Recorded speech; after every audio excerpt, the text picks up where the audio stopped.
인사하고 시작하겠습니다. 안녕하십니까? 오늘은 이제 실천기술론의 내용에서 쭉 어제 했던 것들을 연결해서 해 나가도록 하겠습니다. 오늘 모델이 얼추 끝날 거예요. 오늘 모델을 어느 정도 정리를 좀 해놔야 되니까 여러분들이 오늘 수업에 인내심을 갖고 좀 집중해 주시기 바랍니다. 513쪽에 제5절 위기게임 모델입니다. 자, 위기게임 모델의 학자가 누구라고 그랬죠? 어제? 한 사람이 시험에 출제된 사람이 라포포트. 시작. 라포포트. 오른쪽에 쓰세요. 자, 밑에 있긴 있지만 라포포트라는 학자 한 사람 써주시고요. 자, 위기 개입 모델입니다.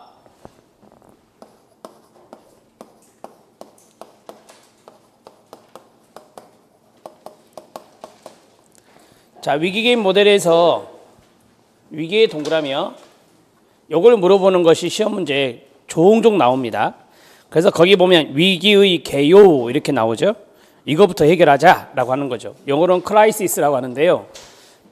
여러분, 우리 사회에서 최근에 충격적인 사건들이 많이 일어납니까?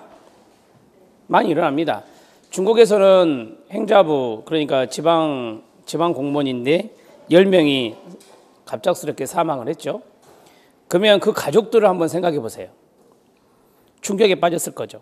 이런 것들이 이제 위기개입과 연관성이 있는 겁니다. 자, 세월호 사건도 그렇고, 아무튼 여러분들이 생각할 때 우리 사회의 위기 상황이 예전과 다르게 조금 많이 일어나는 편이다. 그러니 사회복지 실천 모델에서 위기개입 모델이 시험에 잘 나오는 거예요. 위기개입 모델은 제가 별표를 2개 쳤는데 위기개입 모델이 잘 등장하기 때문에 별표가 2개가 되는 겁니다. 자, 첫 번째 위기의 개요에서 개념은 참고하셔도 됩니다. 자, 그러나 위기는 곧 기회가 될 수 있나요, 없나요? 있습니다. 그런 것들을 여러분 좀 알아놓으셔야 되는데 이번에 보면 위기의 특성이란 게 나옵니다. 첫 번째부터 쭉 읽어갑니다. 시작. 위험과 기회의 공존. 기회의 동그라미 치고요. 그 다음에요. 시작. 복잡한 증상. 복잡의 동그라미 치고요. 그 다음에요. 성장과 변화의 씨앗. 성장, 변화의 동그라미 치고요. 그 다음에요. 만병통치나 빠른 해결책의 부재. 부재의 동그라미요. 만병통치는 없다라고 하는 거고 빠른 해결책은 없다라고 하는 겁니다. 자, 그 다음에 선택의 필요성. 시작. 선택의 필요성. 어떠한 개입을 해야 될 것인지 선택을 해야 된다라고 하는 거고요. 마지막 시작. 보편성과 고유성. 이 보편성은 이렇게 말할 수 있죠. 공통점이다 라고 말할 수 있고 고유성은 차이점이다 이렇게 말할 수 있습니다. 위기는 공통점도 있고 차이점도 존재한다 라고 하는 것입니다. 자, 위기의 특성, 이것이 예전에 초창기 문제에서 출제된 바 있어서 말씀을 드렸고 그 밑줄 치고 동그라미 친 것에 조금 착안해서 정리를 해 주시면 됩니다. 만약에 이게 최근에도 시험이 이제 출제가 됐다면 이렇게 나올 거예요. 박스형으로 나올 겁니다. 기역, 니은, 디귿, 리을 이런 식으로 위기의 특성으로 옳은 것 이렇게 나올 거예요. 자, 밑에 참고 PTSD를 많이 들어보셨을 겁니다. PTSD 시작. PTSD P는 영어 쓰지 마세요. 포스트 트라우마. 포스트 트라우마는 외상 후라는 단어고 그 다음에 스트레스 디스오더. 이거 스트레스 장애라고 합니다. 왼쪽에 시작. 외상 후 스트레스 장애. 충격적인 사건이 일어나면 PTSD 환자가 늘어납니다. 그래서 PTSD가 바로 위기개입에서 나타날 수 있기 때문에 제가 이걸 참고 자료로 넣습니다. 자, 예를 보면 전쟁이나 천재지변이나 화재나 신체적 폭행이나 강간이나 자동차, 비행기, 기차 등의 사고 등으로 일어난다. 뭐 삼풍백화점이 무너진 것이 오래됐지만 삼풍백화점 사건이나 대구 지하철 사건이나 이런 것도 다 PTSD를 양산해내는 겁니다. 아셨나요? 네. 자, 위기게임 모델의 특징 2번 별표. 이게 이제 주 초점이죠. 위기게임 모델의 특징 첫 번째 학자는 곤란, 라포포트 등으로 대표적인 시작 단기 모델이다. 항상 단어 바꾸기가 우리 시험이다 그랬죠. 위기개입은 단기입니다. 다른 모델보다 더 단기입니다. 근데 장기라 하면 안 돼요. 자, 밑에 있는 것은 중요한 게 바로 이건데요. 자, 우리가 이런 말 했었죠. 심리 들어가면 뭐다? 장기. 심리 들어가면 뭐다? 장기. 따라서 위기개입 모델은 심리적인 측면에 개입하지 않습니다. 왜? 이거는 장기 개입이니까. 밑에서 두 번째 줄, 무의식적이거나 가로요. 무의식적이거나 정신내면적 갈등에 초점을 두는 정신분석 모델은 뭐다? 장기 개입이라고 배우셨잖아요, 어제. 그래서 이 녀석은 위기개입 모델은 세 번째 줄, 무의식적이거나 정신내면적 갈등의 해결에는 역점을 둔다, 두지 않는다? 두지 않는다. 자, 오른쪽에다가 역점을 둔다, X. 정신내면적 문제 해결에 역점을 둔다, 그러면 틀린 지문이 되는 거죠. 이런 것들을 여러분들이 잘 착안해서 공부하셔야 됩니다. 넘기십시오. 자, 문제 해결 속도가 느린, 끊어요. 문제 해결 속도가 느린 걸 뭐라 하죠? 만성이라 합니다. 시작. 만성. 만성적인 클라이언트는 적절해요, 부적절해요? 부적절하죠. 만성은 시간이 오래 걸리기 때문에 위기 개입에 부적절한 겁니다. 만성에 동그라미 치면 됩니다. 부적절한 모델의 밑줄. 그럼 여러분들이 출제 이론이다. 만성적인 클라이언트에게 적합한 모델이다. OX, X 이런 식으로 정리하시면 됩니다. 됐습니다. 자, 밑에 실력 따지기가 나오는데 초창기에서 출제했던 겁니다. 따로따로 다 나왔던 건데 골란이라는 학자가 있다고 그랬죠. 골란은 위기의 5가지 요소와 위기 발달 단계를 말한 사람인데 자, 이거 암기 문장은 신경 쓰지 마세요. 그냥 이해를 해보게요. 첫 번째, 위험한 사건이 딱 터집니다. 사건의 동그라미요. 그 다음에 두 번째, 사건이 터지면 약해집니다. 취약의 동그라미요. 그 다음에 촉진 요인이 있는데요. 촉진 요인의 동의어는 촉발 요인입니다. 무슨 요인이다? 촉발 요인. 우리가 이런 말 하나요? 설, 상, 가, 상. 설상가상으로 이게 축적이 되는 거예요, 더. 위기 상태가 와서 위험한 사건이 나타나서 내가 약해져 있는데 거기에서 또 촉발 요인, 촉진 요인이 또 터지게 됩니다. 그러면은 위기 단계가 되는데요. 거기다 쓰세요. 실제 위기 상태. 시작. 실제 위기 상태. 이게 이제 4단계가 돼요. 실제 위기 상태가 바로 4단계가 되고 마지막은 뭐죠? 회복. 시작. 회복. 만약에 우리가 실제 위기 상태에 계속 있지는 않잖아요. 나중에는 뭐 한다? 회복. 이 회복을 재통합이라 합니다. 시작. 재통합. 근데 재통합이라는 단어가 어려우니까 회복이라고 머릿속에 넣으시면 돼요. 자, 앞에 보세요. 처음에 무슨 사건이 일어나요? 위험한 사건. 그 다음에 두 번째 단계가 뭐라고요? 취약해져요. 세 번째가 뭐라고요? 촉발 요인, 촉진 요인이요. 그러면 실제 무슨 상태가 돼요? 위기 상태가 돼요. 자, 마지막은 뭐죠? 회복, 재통합이 된다. 5단계. 이 단계로 쭉 나누는 것이 시험에 출제가 된 적이 있습니다. 자, 이제 위기의 종류, 실존, 발달, 상황, 환경. 여러분들이 헷갈리는 것이 3번과 4번이죠. 3번, 4번 묶어 별표예요. 3번과 4번을 묶어서 별표. 자, 실존에다가 오른쪽에다 써보세요. 존재, 가치, 점, 후회 등 이런 것들이 이제 실존과 연관성이 있습니다. 사례를 간단하게 한번 말씀드려보면 요즘 결혼을 늦게 하잖아요. 50대가 됐는데 결혼을 못 했습니다. 50대가 됐는데 노모를 모시고 사는데 어느 날 갑자기 자기 존재 가치에 대해서 후회를 합니다. 50대 묵은 미혼의 남성이 자기 존재 가치에 대해서 뭐 한다고요? 후회를 해요. 그게 바로 실존의 위기라고 그래요. 뭐라 한다? 실존의 위기. 이 실존적 위기에 빠진 사람들이 자살 성향이 높아요. 뭐가 높다? 자살 성향이 높아요. 목적이나 책임감, 독립성, 자유, 책임 이행과 같은 끊어요. 중요한 삶의 이슈에 동반되는 갈등이나 불안을 포함하는 위기인데요. 자, 이러한 것들은 자신의 존재 가치에 대한 후회, 이런 것들로 나타난다고 합니다. 발달은 따라하세요. 발달 단계상 위기. 시작. 발달 단계상 위기. 아이를 출생했대요. 그러면 청년기죠. 우리 인행사에서 배운 거. 청년기. 결혼해서 아이를 출생했다. 대학을 졸업했다. 그럼 이제 취업이 걱정되죠. 그 다음에 은퇴, 동그라미요. 언제죠? 노년기, 중년기에서 노년기로 넘어가는 시점.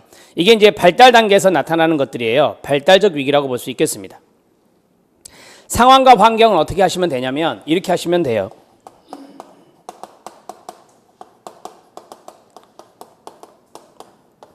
읽어주세요. 시작. 자연환경의 훼손. 자연환경의 훼손과 연관성이 있으면 이건 환경적 위기입니다. 무슨 위기다? 환경적 위기. 선생님, 그러면 상황적 위기는 뭡니까? 돌발 상황입니다. 뭐라고요? 돌발 상황. 돌발 상황. 자, 상황적 위기 쭉 읽어보세요. 시작. 자동차 사고, 유괴, 갑작스러운 직업 상실, 가족의 죽음. 이런 것들이 이제 상황적 위기가 됩니다. 그러면 환경적 위기는 뭐냐? 천재지변이 일어나면 자연환경은 훼손됩니다. 전쟁이 일어나도 자연환경은 훼손됩니다. 따라서 자연환경 훼손과 연관성 있는 것은 무슨 위기다? 환경적 위기. 이렇게 구분하시면 돼요. 자, 이제 박스를 통해서 위기에 대한 부분들을 전체적으로 다 봐드렸고요. 자, 3번의 위기 개입의 기본 원리 및 특징, 별표, 중요. 최근에도 이게 출제가 됐고요. 이 문제가 앞으로도 계속 나올 수 있습니다. 자, 여러분들은 위기 개입이 어떤 것인가를 이제 대충 아셨어요. 시작. 신속한 개입, 신속의 동그라미요. 시간 제한적인 특징이 있어요. 그렇기 때문에 신속한 즉각적인 개입이 필요합니다. 두 번째, 시작. 행동, 기술, 사회복지사의 역할을 말하는 거예요. 사회복지사는 적극적인 행동을 해야 됩니다. 적극적의 동그라미. 세 번째, 오른쪽에다가 먼저 이것부터 쓸래요? 포괄적 목표 하면 틀려요. 이거는 초단기 모델이니까 제한된 목표입니다. 시작. 제한된 목표. 최소한의 목표는 파멸의 예방, 균형 상태 회복, 그 다음 위기 이전 상태로 돌아가는 거다. 위기 이전 상태로 돌아가는 것의 가로. 위기 이전 상태로 돌아가는 것의 가로. 자, 이거 쓰세요. 이게 바로 1차적 목표입니다. 시작. 1차적 목표. 만약에 시험 문제에서 1차적 목표라고 줬다. 그러면 위기 이전 상태로 돌아가는 것입니다. 알았나요? 네, 오른쪽에 나올 겁니다. 4번. 희망과 기대가 필요하겠죠? 희망, 동그라미. 절망하는 클라이언트에게 희망을 고취해 줘야 됩니다. 5번째, 시작. 현실적인 지지. 이 지지는 자원입니다. 뭐라고요? 자원. 사회복지기관이나 병원 등 여러 자원의 정보를 제공해 줘야 될 겁니다. 6번째, 초점적 문제 해결입니다. 문제 파악과 문제 해결에 뭐를 둬라? 초점을 둬라. 지금 위기 상태에 문제가 있잖아요. 그걸 해결하는 게 초점이 돼야 됩니다. 7번째 별표. 시작. 클라이언트 자기상 이해. 자기상이 이거예요. 자기 이미지. 시작. 자기 이미지. 셀프 이미지라고 돼 있죠. 클라이언트와 신뢰관계를 조성하여 클라이언트의 자기 방어를 줄여서 끊어요. 자기상을 보호해줘야 됩니다. 클라이언트의 자기상이 지금 좋을까요? 안 좋을까요?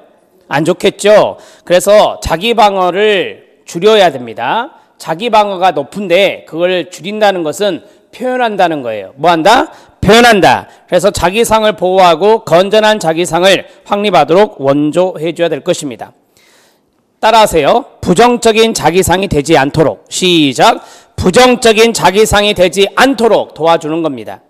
쉽게 말하면 그거예요. 8번째는 자립입니다. 자립의 동그라미. 자립성의 촉진. 이게 궁극적인 목적이 되겠죠. 궁극적인 목적. 클라이언트의 자신감 회복을 위해 효과적으로 대처할 수 있도록 지원해 줘야 될 것입니다. 자, 이제 3번에 좀 중요한 부분들을 끝내드렸고 4번 별표. 4번은 문장 하나하나가 시험 지문이라고 생각하고 보셔야 됩니다. 개입 원칙 1번 시작. 위기 개입의 제1목표는 제1목표 동그라미 끊으시고요. 시작. 클라이언트가 위기 이전의 기능 수준으로 회복하도록 원조하는 것이다 라고 했어요. 1번이 출제된 겁니다. 1번 별표. 자, 출제 포인트를 말씀드릴게 보세요. 어떻게 출제됐는지. 자, 박스를 줬어요. 그리고 사례를 줬습니다. 근데 이 사례는 위기 상황이었어요. 무슨 상황이었다? 위기 상황이었어요. 그러면 문제가 뭐였느냐? 사회복지사가 다음 사례에 개입을 할 때 가장 우선시해야 되는 목표는 이렇게 냈어요. 답은요? 위기 이전 상태로 회복. 이해되나요? 네, 그런 스타일의 문제가 출제된 적이 있습니다. 최근에. 자, 2번 들어갑니다. 위기 개입은 다른 모델들과 비교할 때 상대적으로 뭐라고요? 단기적 접근이다. 장기 X. 3번. 위기 개입의 표적은 타겟은 그 말이죠. 끌어요. 시작. 구체적이고 관찰이 가능한 문제들이다. 그럼 이거죠. 행동 문제입니다. 무슨 문제다? 행동 문제. 구체적이고 관찰이 가능하니 행동 문제가 되는 거죠. 그런데 만약에 이렇게 들어가면 틀리겠죠. 위기 개입의 표적은 심리적인 문제다. X. 심리 X. 심리는 개입하지 않는다고 앞에서 말씀드렸습니다. 네 번째, 위기 개입을 할 때는 가장 적절한 치료 전략을 수립해야 되고 최선책 박스. 최선책에 요걸 써야 돼요. 이렇게 들어가면 틀려요. 차선책이 고려된다 그럼 틀리고요. 차선책이 아니라 뭐라고요? 최선책이다. 제가 이거 지문 하나하나 시험 지문이라고 생각하고 보시라겠어요. 위기 개입을 담당하는 사회복지사는 다른 어떤 실천 접근에서보다 개입에 있어 시작 더욱 적극적이고 직접적인 역할을 수행해야 된다. 바꾼다면 이거죠. 직접적을 뭘로 바꾸면 간접적으로 바꾸면 틀린 거예요. 적극적이고 직접적인 역할이지 간접적인 역할 아닙니다. 지금 이 5개의 지문을 제가 어떻게 해서든 바꾸어서 출제할 수 있어요. 그런 것들을 좀 생각하면서 보시면 좋을 것 같고요. 5번째, 위기개입 모델의 개입 과정. 자, 위기개입의 개입 과정은 많이 출제되는 패턴은 아닙니다. 첫 번째가 사정, 두 번째가 계획, 세 번째가 개입, 네 번째가 위기 대비 계획, 다른 말로 했어요. 종결, 시작, 종결. 위기는 또 올 수 있으니 거기에 대비하는 계획을 짜는 게 언제라고요? 종결. 자, 밑에 사례가 하나 있습니다. 그 사례가 9회 때 나왔던 사례인데요. 위기개입 모델을 적용한 사례입니다. 성폭력 피해 아동 따옴표. 성폭력 피해 아동의 어머니 A씨는 아동의 치료와 법률 지원 과정에서 사회적 편견으로 심적 고통을 받고 있습니다. 일종의 PTSD가 나타났다고 보시면 돼요. 뭐가 일어났다? PTSD. 아니 생각해 보세요. 아이가 성폭력 피해를 입었어요. 당연히 엄마는 PTSD를 경험할 수 있겠죠. 서비스 제공자를 불신하고 거부하고 있습니다. 이에 사회복지사는 어머니 A씨가 절망감에 아동의 안전을 위협하는 선택을 할 가능성을 고려하여 끊어요. 24시간 이내 안전 확보를 위한 지지체계를 구성했다고 합니다. 위기개입 맞습니까? 네. 이걸 딱 읽는 순간 위기개입인지 아셔야 돼요. 이 문제를 여러 가지로 출제할 수 있어요. 보세요. 무슨 모델을 적용할 수 있느냐? 위기개입. 그 다음에 가장 제일 우선 목표는 뭐냐? 위기 이전 상태로 회복. 이렇게 해서 문제를 여러 가지로 출제할 수 있어요. 알았죠? 네. 자, 사례 하나 봤습니다. 이제 왼쪽에 개입 과정 보세요. 어세스먼트가 나왔습니다. 어세스먼트에서 좀 중요한 부분이 이거는 여러분들한테 맡기고 싶은데 3번 보세요. 3번. 지지적인 자원이 있는지 밑줄 쳐요. 클라이언트에게 도움을 줄 수 있는 지지적인 자원이 있는지 그 자원의 지지의 정도와 수준은 어떠한지를 어세스먼트 해야 됩니다. 4번. 클라이언트가 과거 동그라미, 과거에 비슷한 문제를 경험했는지, 했다면 어떻게 해결했는지를 사정해야 합니다. 5번째, 위기 개입에서 반드시 고려해야 할 것은 자살, 동그라미, 타살, 동그라미, 위험에 대한 부분입니다. 클라이언트가 자해할 위험이 있는지, 타인을 해할 위험이 있는지 그런 것들을 사정할 필요가 있다는 겁니다. 아셨나요? 예, 이걸 우리가 위기사정이라 하잖아요. 무슨 사정이라 한다? 위기사정이라고 하는 거죠. 우리가 사정 단계 할 때는 그 클라이언트나 타인에게 위협되는 요소가 있는지 없는지를 판단해야 되거든요. 그것이 중요한 부분입니다. 2번째, 계획 단계입니다.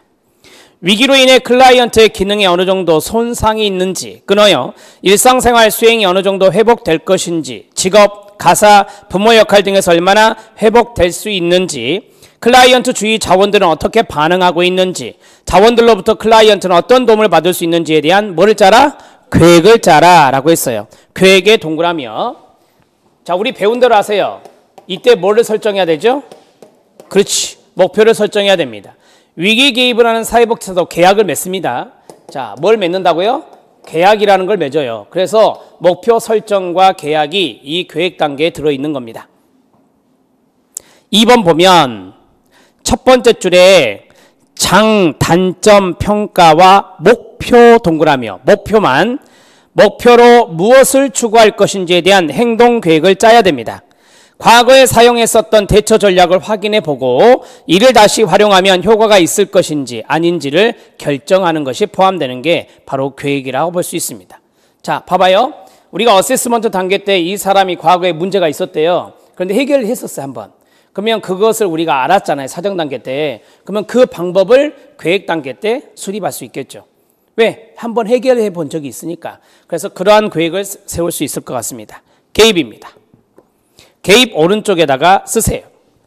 적극적, 직접적 개입. 시작. 적극적, 직접적 개입입니다. 2번을 보면 의도적으로 드러내도록 원조한다 그랬잖아요. 이게 뭐예요? 의도적 감정 표현입니다. 시작. 의도적 감정 표현입니다. 클라이언트에게 부정적인 감정이 분명히 있을 거예요. 그것을 표현하라는 겁니다.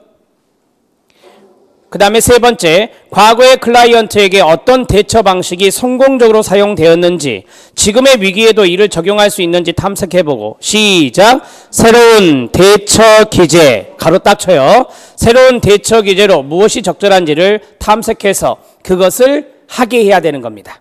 사회적 활동 재개입니다. 참고하셔도 됩니다. 그거는 네 번째, 종결로 들어가는데요. 클라이언트가 미래에 닥칠 다른 위기를 준비하도록 돕는 것을 말합니다. 스트레스에 대처하기 위해서 클라이언트가 무엇을 하였으며 위기를 겪어오는 동안에 알게 되었던 것을 통해 앞으로 다가올 어려움도 대처할 수 있을지 파악해보는 게 위기 대비 계획이 되겠습니다. 자, 앞에 보세요. 우리 이거 배웠죠? 읽어요. 시작. 사후관리 계획 수립. 언제 한다고 배웠지 이거? 종결. 언제 한다? 종결. 이게 그거예요. 이게 그거예요.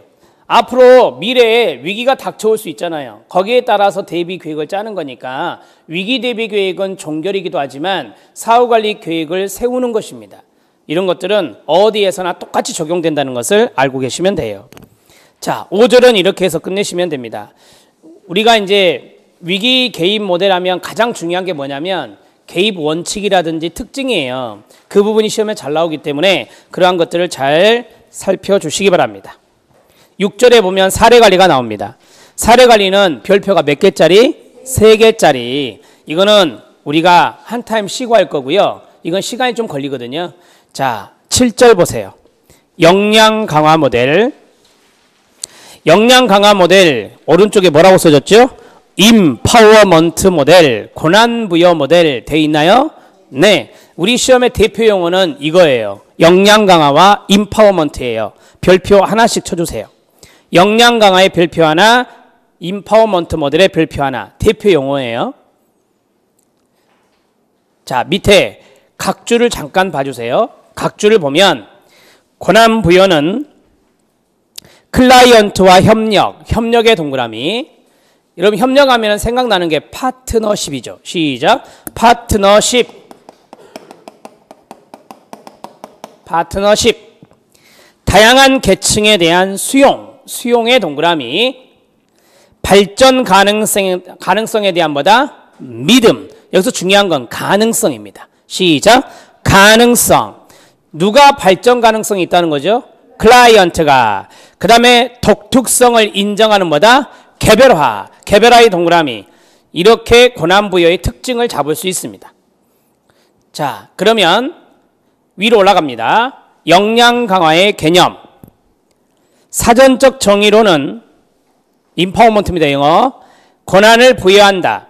힘이나 권위를 준다. 어떤 것을 가능케 하는 것, 세력화시키는 것이라고 하는데요. 자, 물어볼게요. 누구에게 권한을 부여한다? 클라이언트에게. 누구의 역량을 강화한다? 클라이언트. 이렇게 생각하셔야 돼요. 사회복지사에게 권한을 부여하는 게 아니에요. 클라이언트에게 권한을 부여하는 거예요. 자, 이제 2번. 역량 강화 모델은 1990년대에 짐머만의 동그라미. 저번에 학자 정리하면서 짐머만 적어드렸고요. 학자에 의해서 출연되었습니다. 참고 3번 별표.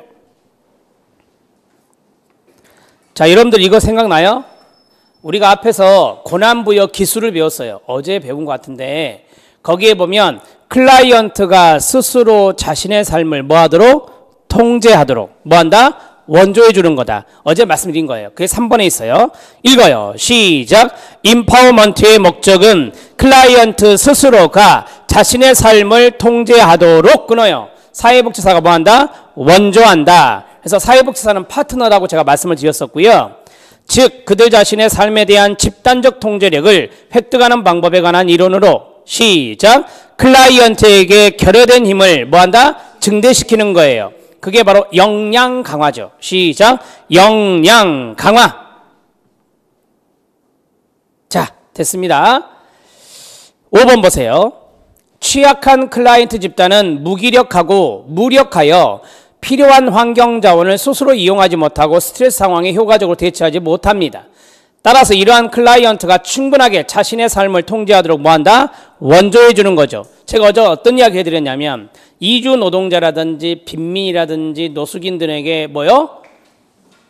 했잖아요. 어제 역량 강화해 주는 것이 요새 많이 일어나고 있다. 희망인문학 강좌가 바로 그거다. 이렇게 말씀드렸잖아요. 그러니까 그런 사람들의 무기력한 사람들이라고 생각해요. 일반적으로. 하지만 그 사람들을 역량 강화를 시켜주고 있다. 이렇게 생각을 하시면 돼요. 나머지는 참고. 2번 별표. 2번이 이제 임파워먼트 모델이잖아요. 역량 강화하면 이 모델 하면은 정말 중요한 단어가 있어요. 그거를 그 교재에다 바로 쓰세요. 역량 강화 모델 하면은 중요한 단어가 있어요. 첫 번째 이거예요. 강점 관점이요. 좀 이따 따로 나올 거예요. 두 번째 생태 체계 관점이요.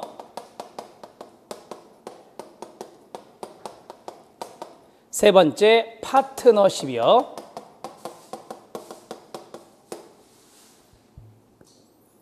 네 번째 임파워먼트요.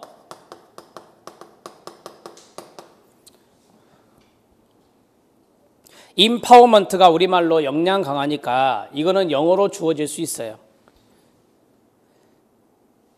절 따라서 하세요. 문제를 도전으로. 시작. 문제를 도전으로. 클라이언트의 문제에 도전할 수 있게 만드는 게 이거예요. 따라서 여기에서 탄력성이라는 단어가 나와요. 탄력성을 레질리언스라고 합니다. 요즘 많이 강조하고 있는 단어 레질리언스.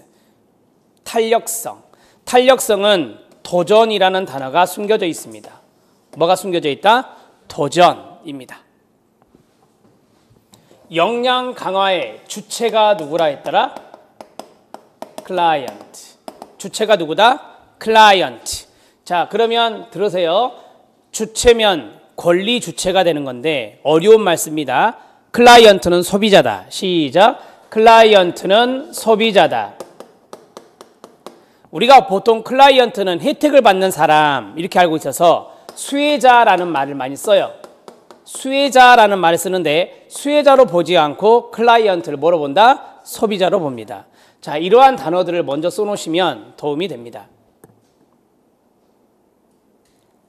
자, 지금부터서 이제 읽어나가는 것은 아주 쉬워요.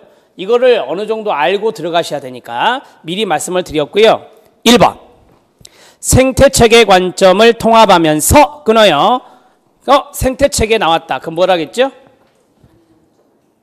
생태체계 나오면 뭐라겠죠? 환경 속 인간. 시작. 환경 속 인간. 즉 클라이언트만 보는 게 아니라 클라이언트의 내적 외적 자원 다 활용한다 그 말이에요. 강점의 동그라미. 클라이언트가 갖고 있는 다양한 강점을 인정하고 이에 따라서 문제를 해결하기 위한 해결책도 다양하게 존재함을 인식하는 겁니다. 3번 주변의 자원의 밑줄이요. 주변의 자원의 밑줄이요. 클라이언트로 하여금 주변의 자원을 보게 하며 나아가 클라이언트로 하여금 자기 자신을 자원으로 보도록 돕는 겁니다. 자, 보십시오. 클라이언트가 있고 외부 자원, 바깥쪽에 있는 자원이 어디 있죠? 환경. 이걸 보게 한다 그랬으니 무슨 작용? 상호작용. 클라이언트 내적인 자원도 있다 없다? 있다. 강점. 이렇게 해서 정리하시면 돼요. 다 연결되는 이야기예요. 클라이언트의 완전한 참여를 격려하고 클라이언트를 권리 동그라미, 책임 동그라미, 진인 뭐로? 동반자 박스. 동반자로서 신뢰하게 한다라고 했어요. 여러분 권리하면 생각나는 게 이거라니까요. 시작. 소비자. 소비자 권리 주체. 그 다음에 동반자가 있죠. 시작. 파트너십. 5번. 이건 같이 읽어요. 시작. 결함보다는 강점을, 문제 확인보다는 해결 추구를, 처방에 따른 치료보다는 능력 향상을, 전문가의 전문적 능력보다는 협력적 동반자 관계를 강조합니다. 이것 하나를 앞뒤 바꾸면 틀린 지문이 돼요. 자, 여러분 거기 능력 향상이라는 단어가 있죠. 이거 동의어예요. 시작. 역량 강화. 능력 향상을 뭐라 한다고요? 역량 강화. 3번 생태체계적 관점이 있습니다. 이건 많이 우리가 봤으니까 제가 중요한 것만 찍어 드릴게요. 1번, 2번. 1번. 인간과 환경은 지속적인 상호작용 한다 안 한다? 한다. 호혜적 동그라미. 호혜가 이거죠, 이거. 호혜가 이거예요. 상호작용. 호혜가 뭐라고요? 상호작용. 만약에 그 자리에 이게 들어갔다 합시다. 호의 자리에. 맞아요, 틀려요? 맞아요, 틀려요? 틀려요. 자, 그 다음 직선이 아니죠. 왔다 갔다 해야 된다니까요. 그러니까 단선도 아니고요. 자, 2번 모든 인간 행동은 끊어요. 인간의 내적 욕구와 환경적 자원 사이의 조화 동그라미요. 조화를 찾기 위한 적응 과정이기 때문에 끊어요. 그 다음 문장이 진짜 중요한 거예요. 시작. 어떠한 행동도 부적응적인 행동으로 규정하지 않습니다.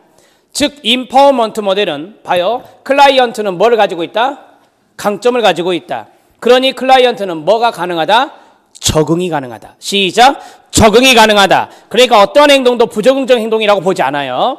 그러면은 아주 쉽게 말할게요. 역량 강화 모델은 클라이언트를 긍정적으로 생각합니다. 뭐라고요? 긍정적으로 생각합니다. 오른쪽에서요. 긍정적 관점. 자, 됐습니다. 나머지는 참고. 자, 강점 관점의 특성. 뒤쪽이 중요한 건데요. 자, 밑줄 칠 준비하세요. 도전, 강점, 미래, 역량의 강화, 협력적 동반자 관계, 마지막은 소비자. 제가 이거 모의고사 낼 때 잘 바꾸는 게 뭔지 아세요? 요거. 수혜자. 소비자 밑에 수혜자 X. 자, 됐어요. 나머지는 바꿀 게 없잖아요. 아까 우리가 읽었던 것 중에 다 있었던 거라 충분히 이해할 수 있고요. 5번 별표 2개. 그 아이콘을 보시면 11, 13 이렇게 돼 있죠. 최근에 이게 잘 나오고 있어요. 이 단계 문제가 아주 잘 나오고 있습니다. 넘기면 또 12에도 나와요. 연거푸 지금 3년 계속 나온 거예요. 3년 나온 게 임파워먼트 모델의 단계입니다. 우리는 이걸 배웠죠. 들어보세요. 접수에서부터 평가 및 종결까지 배웠죠. 근데 이 녀석은 좀 달라요. 대화 동그라미, 넘기면 발견 동그라미, 3단계는 발전 동그라미. 대표 용어가 발전입니다. 발전. 발전의 동그라미. 아, 이건 크게 3단계네요. 시작. 대화, 발견, 발전. 한 번 더요. 대화, 발견, 발전. 우리 시험 문제 패턴을 보면 이런 거예요. 다음 중 발견 단계에 해당되지 않는 것 찾아라. 지금 보시면 진하게 뭐 어떤 건 3개 써줬고 어떤 건 5개 써줬단 말이에요. 그래서 발견 단계에 해당되지 않는 걸 찾아라. 뭐 대화 단계에 해당되는 것을 묶인 것 이런 식으로 시험 문제를 냈어요. 아주 짤막한 단어로. 그러면 여러분들이 밑에 박스 제가 조금 방법을 가르쳐 드리려고요. 대화와 발견만 아시면 돼요. 나머지는 뭐다? 발전이에요. 발전은 5가지나 되거든요. 그래서 세 가지를 두 가지 대화와 발견을 공부하면 이거는 어느 정도 해답을 찾을 수 있어요. 대화 단계 암기 문장. 시작. 대화로 동반자가 되어 상황을 명확히 하고 방향 설정. 그러면 대화 단계는 첫 번째 동반자 관계를 형성해라 그 말인데요. 파트너십이죠. 그 다음에 두 번째는 뭐다? 상황을 명확히 하라. 현재 상황을 명확히 하는 거. 세 번째는 뭐다? 방향을 설정하는 거다. 자, 이제 발견 단계가 있습니다. 발견 단계 시작. 강점, 발견 및 발견의 동그라미요. 계속 갑니다. 시작. 자원 역량을 사정하여 해결 방안 수립. 첫 번째가 강점 확인이에요. 강점 확인이고 두 번째가 뭐죠? 자원 역량 사정이에요. 세 번째가 뭐죠?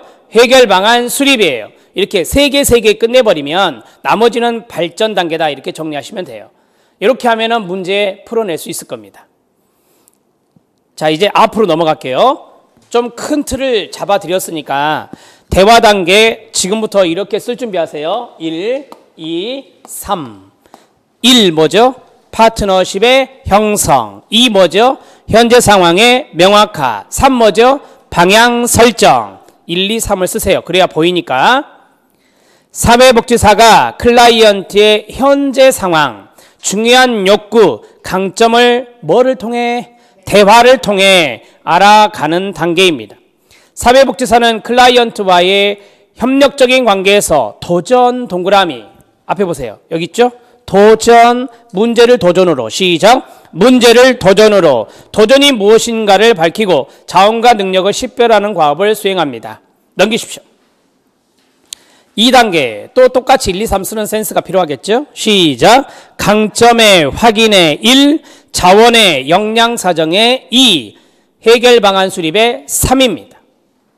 사회복지사는 사정하면서 체계적으로 해결책을 마련하기 위해 자원을 발굴하게 됩니다. 사정의 동그라미. 여러분 우리가 1, 2, 3 쓴 것 중에 사정이 어디 있어요? 2번에 있잖아요. 2번. 자원 역량 사정 있잖아요. 자, 2번. 발굴할 자원은 클라이언트 체계 내에 있을 수도 있다. 이걸 뭐라 하죠? 내적 자원. 시작. 내적 자원. 그들의 사회와 자연 환경 외부에 있을 수도 있다. 이거 뭐죠? 외적 자원. 3번. 가지고 있는 자원에 대한 명확한 사정을 통하여 또 사정의 동그라미. 바람직한 결과를 나타내기 위한 시작. 계획을 작성한다. 계획의 동그라미. 네, 여러분들 응용 능력이 필요해요. 1, 2, 3번의 계획이 뭐겠어요?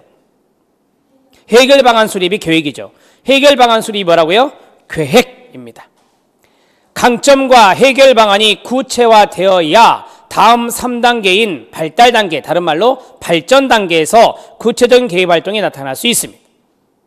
자, 이제 3단계. 이거는 외우려고 하지 마세요. 1부터 5까지 써지겠네요. 1. 시작. 자원 활성화. 2. 동맹관계 창출. 3. 기회의 확대. 4. 성공의 확인. 5. 성과의 집대성. 1, 2, 3, 4, 5. 강화활동, 즉 자원을 활성화시키는 과정이 주축이 됩니다. 클라이언트 체계는 필요한 자원과 기회를 획득하고 역량을 강화하며 성공을 인식하는 과업으로 구성됩니다. 1번이 총체적인 게 망라되어 있어요. 1번만 별표. 2번, 자원을 충분히 사정해서 활성화했다면 무슨 관계를 창출해야 된다? 동맹관계. 동맹관계 따옴표.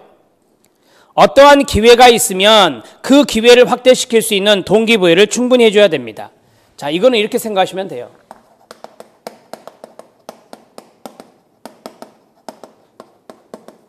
이겁니다. 시작. 역량 강화될 기회. 역량 강화될 기회가 있다라고 사회복지사 생각된다면 그것을 확대시켜 줄 필요가 있다. 네 번째, 다음 단계로 성공을 확인하고 써보세요. 성공 확인이 평가입니다. 시작. 평가. 평가 과정을 통해 성과를 뭐한다? 집대성하게 됩니다. 자, 앞에 보십시오. 대화, 발견, 발전.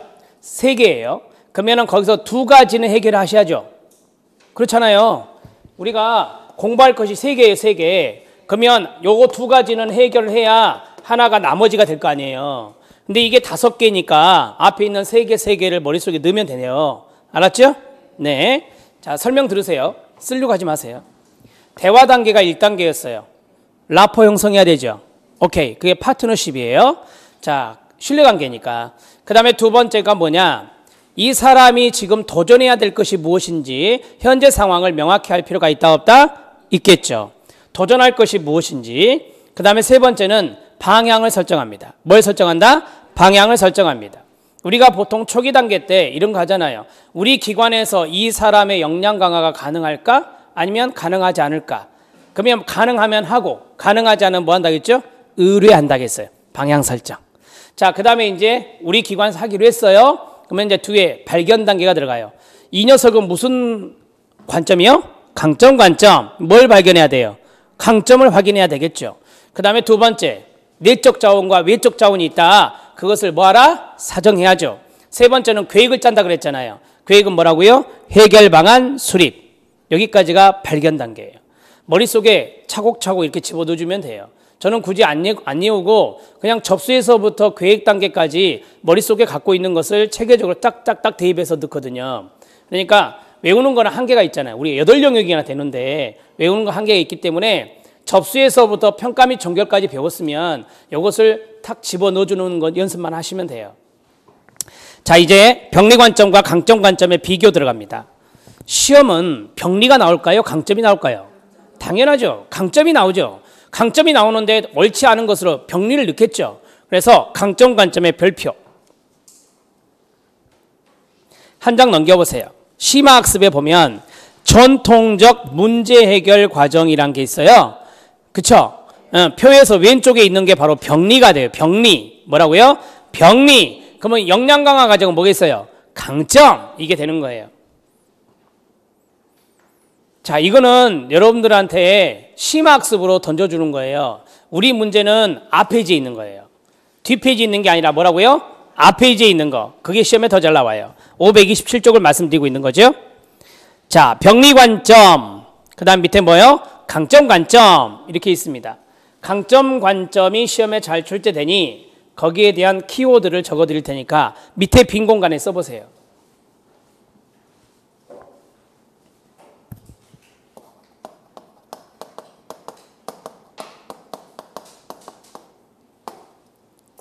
강점 관점은 파트너십이 중요하죠. 강점 관점은 제가 그랬죠. 가능성을 본다 그랬어요. 이 사람의 발전은 폐쇄적이 아니라 개방되어 있어요. 개방적이다라고 합니다. 클라이언트의 진술을 인정합니다.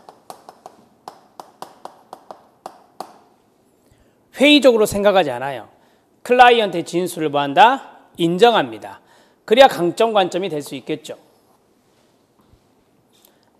자, 그 다음 과거에 아픈 기억이 있을 거 아니에요. 이 사람도.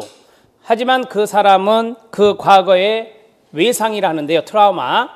이 외상은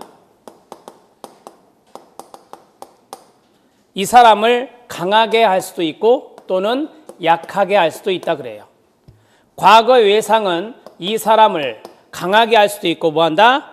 약하게 할 수도 있어요. 그러면 예측하기 쉬운 거예요? 어려운 거예요? 어려운 거죠. 자, 정신분석에서는 과거 외상을 이 사람이 뭐 약하게 한다 그래요. 그래서 병리 관점이거든요. 따라서 이거는 예측 어렵다. 시작. 예측 어렵다.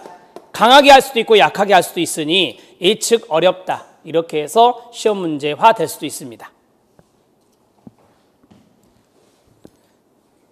자, 그 다음에 클라이언트에게는 자원이 많다, 적다? 많다. 클라이언트는 자원이 많다.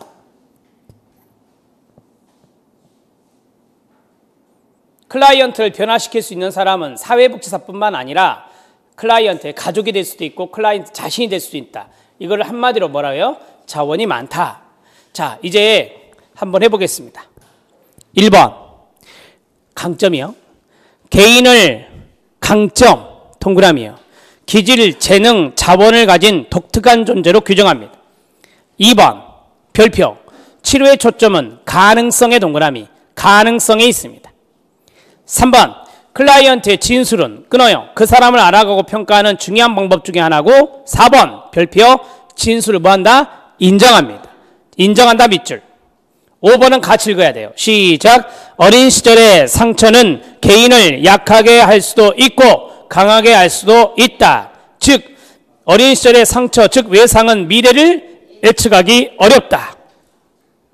제가 중요하니까 밑줄 쳐놨어요. 그 대목이 나오면 쉽지 않다는 거예요. 그 다음에 치료의 핵심은 개인, 가족, 지역사회 참여다. 자원 참여. 시작.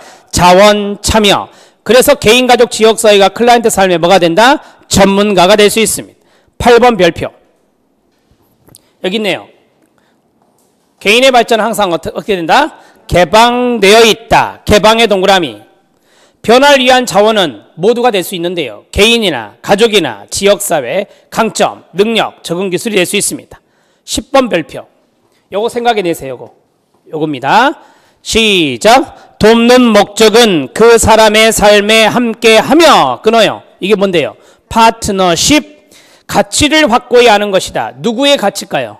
클라이언트의 가치죠. 그게 바로 역량 강화입니다. 시작. 역량 강화. 그걸 제가 풀어드릴게요.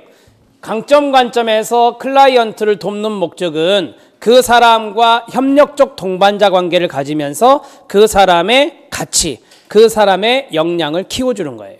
알았나요? 네. 병리 관점. 오른쪽에 쓰세요. 정신분석 모델. 우리 어제 처음으로 배운 모델. 정신분석 모델이 바로 병리 관점입니다. 자, 눈으로 보시면서 동그라미 치세요. 1번 진단, 증상. 2번 문제. 4번 회의적. 5번은 같이 읽어야 돼요. 시작. 어린 시절의 상처는 성인기의 병리를 예측할 수 있는 전조이다. 예측할 수 있는 애 가로. 그것은 이렇게 말하면 돼요. 과거 외상은 이 사람을 시작 약하게 한다. 뭐하게 한다? 약하게 한다. 이렇게 딱 못을 박아요. 이거는. 그러니 예측할 수 있는 거죠. 이거는 예측할 수 없는 거예요. 강하게 할 수도 있고 약하게 할 수도 있으니까. 5번을 밑에 강점 관점에 5번 봐보세요. 강점 관점에 5번 봐보세요. 어린 시절의 상처는 개인을 시작 약하게 한다. 약하게 한다. 그 뭐라고요? 병리 관점이라니까요. 알았나요? 네. 어린 시절의 상처는 개인을 어떻게 한다?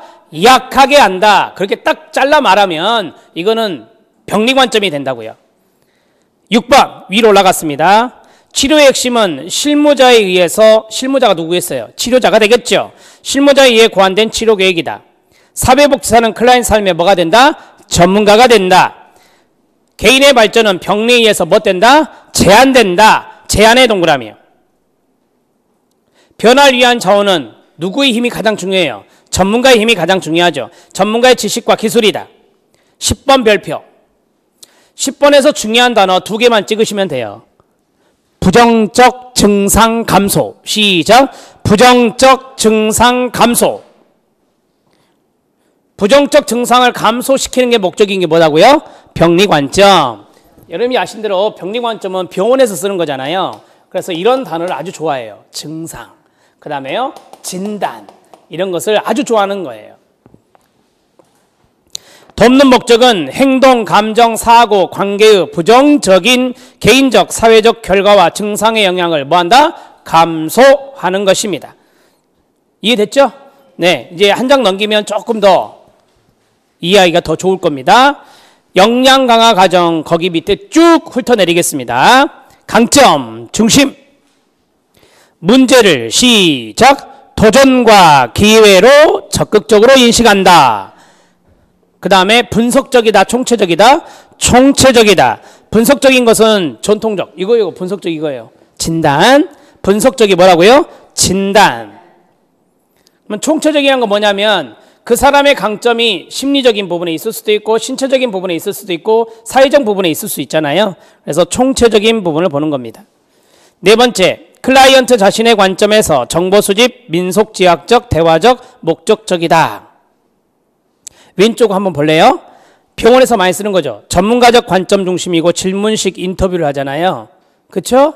네, 병원에 가면 진찰 받잖아요. 그러면 뭐 인터뷰를 하시잖아. 질문 쫙 하시면서 어떻게 아프게 됐냐 막 이런 식으로 물은 것이 바로 전통적 문제 해결이죠. 자, 그 다음에 6번, 5번 지금 여기에 투명, 끊어요. 미래 중심입니다. 왼쪽에 보면 초점이 뭐라고 돼 있죠? 과거. 과거가 들어가면 안 돼요. 오른쪽에. 오른쪽에 과거 X. 오른쪽에 역량 강화에 과거 들어가면 돼요? 안 돼요? 안 돼요. 협력적 동반자 관계 파트너십 말씀드렸고요. 클라이언트를 적극적 권리 행사자, 소비자만 동그라미, 소비자, 서비스 이용자로 인식합니다. 수혜자 하면 틀려요. 수혜자 X. 수혜자는 아시는 대로 그냥 가만히 있으면 시혜로 받아들이는 사람을 수혜자를 하니까요. 왼쪽에 보니까 뭐라고 나오죠? 수동적 수혜자 나오잖아요. 자, 그 다음에 8번째, 최종 목적은 뭐라고요? 삶의 질 향상, 다른 말로 역량 강화.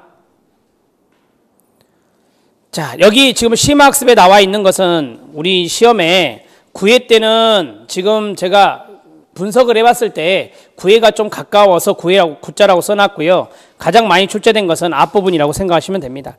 앞뒤를 다 보시면 이 전통적인 것, 즉 병리 관점하고 그 다음에 강점 관점의 역량 강화 과정을 다 섭렵할 수가 있습니다. 자, 여기까지 정리했는데 오늘 이번 시간에 중요한 것을 2개 배웠어요. 하나는 위기 개입을 배웠고 두 번째는 뭘 배웠다? 역량 강화를 배웠다. 위기 개입에서 중요한 것은 개입의 원칙, 특징을 꼭 아셔라. 그 다음에 두 번째, 역량 강화에서 최근에 잘 나오는 게 뭐다? 단계 문제가 계속해서 한 문제씩 출제되고 있었다. 그리고 하나 더 말씀드리면 여기 역량 강화 모델의 단어들을 잘 보셔요. 이 단어들을 보면 이게 나와요. 강점 관점이 나오죠. 따라서 강점 관점과 병리 관점이 반대에 있어요. 그 두 가지를 구분하는 것도 중요할 수 있습니다. 알았습니까? 네, 잠깐 쉬었다가 사례 관리 들어가죠.